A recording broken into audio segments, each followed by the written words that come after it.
To tell you honestly, as a journalist, You're not sure. sure kasi my instincts tell me na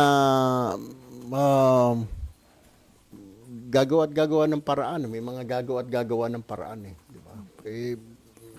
You cannot stop corruption immediately. Diba? Because it's nasa system na yun eh. At least Para ma-minimize pong, under... exactly, para pong cancer. Diba? Nakaspread out. Kung sabihin, inom ka ng isang gamot, 2 pill, isang chemotherapy, tapos na kagad, patay na. Diba? Siguro, dahan-dahan, it will take years. Kailangan dapat sunod-sunod. Tapos yung inumpisahan ng administration, yung susunod administration, ma-sustain niya. The problem with our government, pag iba na yung nakaupo, hindi na susundin yung ginawa, inumpisahan nung una. Alam naman natin lahat yan eh. Lalo sa local government, pinatayo itong stadium na ito. Kasi pangalan ni Mayor yan, ikalaban ko yan.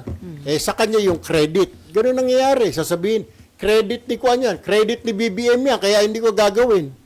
Ba't ko gagawin yan, suporta yan, iba na lang sa akin. So, walang continuity because of that attitude.